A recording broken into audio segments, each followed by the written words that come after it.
Okay, Lynn, with recent developments in Washington, as you can imagine, we have a lot of questions on health care.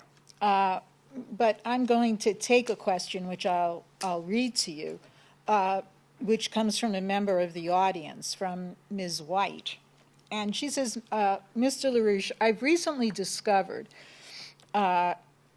in my reading that concerning the large-scale projects and policies of FDR, that healthcare reform was included, i.e. the building of hospitals, training healthcare professionals, etc., was included under the banner of infrastructure, and therefore funded under the federal credit initiatives, just as other infrastructure projects and policies were. I found this fascinating because I'm now beginning to realize that this must be exactly where healthcare should be, instead of the scam of Nazi-type healthcare policies dreamed up by Congress and the Obama easy kill administration. Would you please comment on this? Well, this policy was partly a reflection of the experience of World War II and also World War I, because the massive warfare of the world wars of that period, which included actually the wars of the 1890s, as well as intermediate wars all over the place.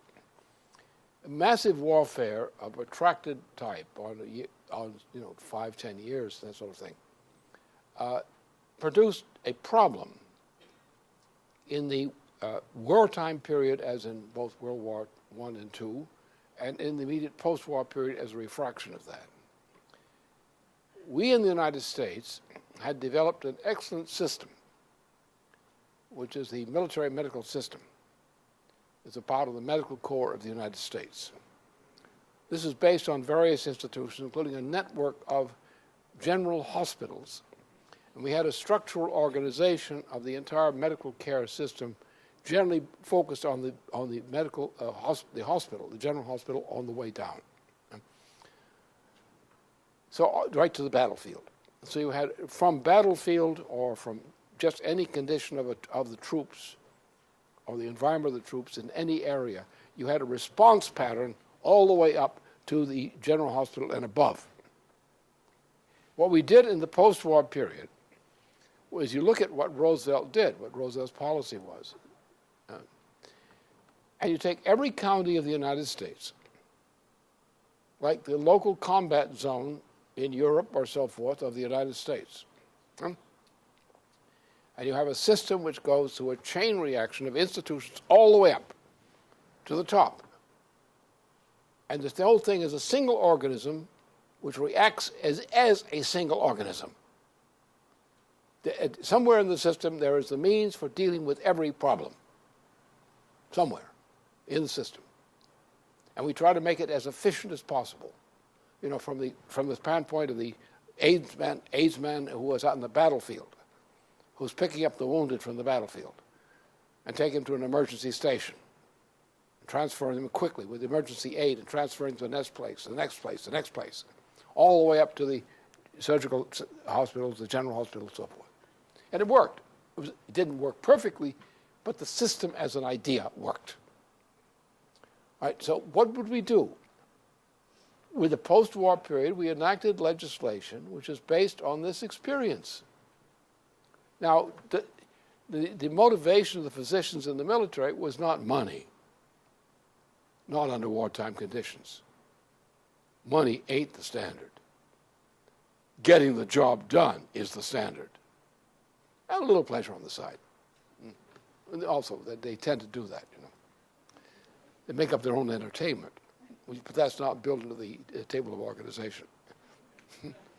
Actually, the table of disorganization. So that's all there is to it. That's simple. Now, what does that mean? The post-war period, it means the doctor, you have several kinds of doctors in terms of the doctors. You have the doctor who is independent. How does he function? Well, he functions by relationship to a hospital. And it relates in the Hill-Benton system to the county. Everything's to the county. Every county has a characteristic number of beds which are specified for that county, and the types of care specified for that county. The system is all kinds of things. Who pays for it? Well, the government pays for it. All kinds of things pay for it. But the job gets done. The doctor is independent. Now, what we had a racket called malpractice prosecutions.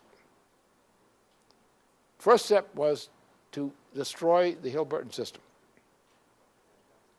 And that was to go with HMO system. You brought the insurance companies in.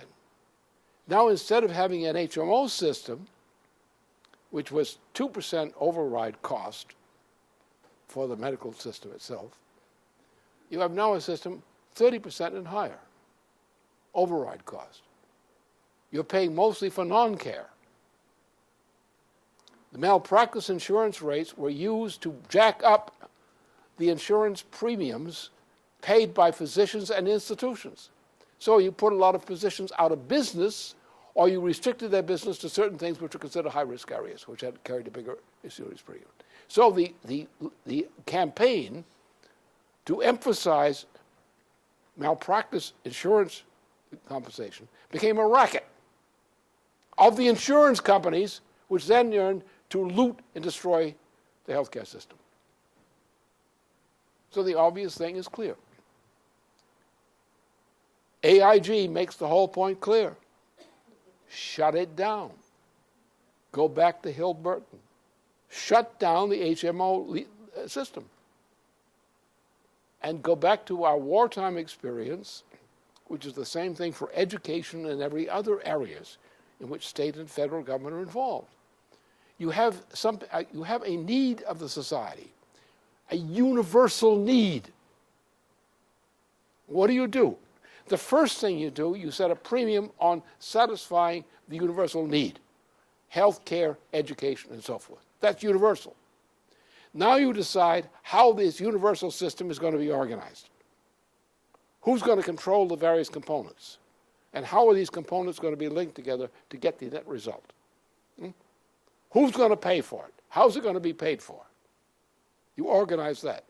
So you create a national infrastructural environmental system in which various kinds of private and other interests operate professionally and otherwise to get the job done. It's like you want fresh water in your town, the same thing. You want it out of the tap, not out of a bottle which comes from you know not where. Oh, who did it? So that's the basic problem here, is to recognize that the government must operate on the assumption of meeting a mission of government. And a mission of government is something that can best be done by government and cannot be done competently in other ways. What you do is you build this system into the normal functioning of the society, as in the Hill-Burton healthcare system. Private interests of all kinds are involved, and they're completely private, autonomous. But they work on the basis of a relationship which is organized and specified. Everybody has a place to go. If you're unemployed, there's a place to go.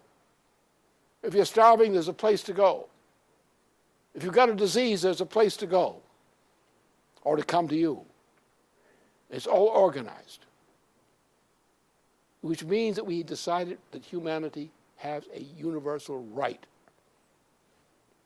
to a certain kind of assistance or a certain kind of this sort of thing. Has a right. And we say society's going to provide it. And then we'll work it out. We want the private initiative. We want it. But we want to find a place for it in the system where it can be fostered, promoted. And that's what we lack right now. When we had it, the idea of this, the emergency of the Depression, coming out of this terrible thing. Look what presidency we had. We had a murderous Theodore Roosevelt, a real bum.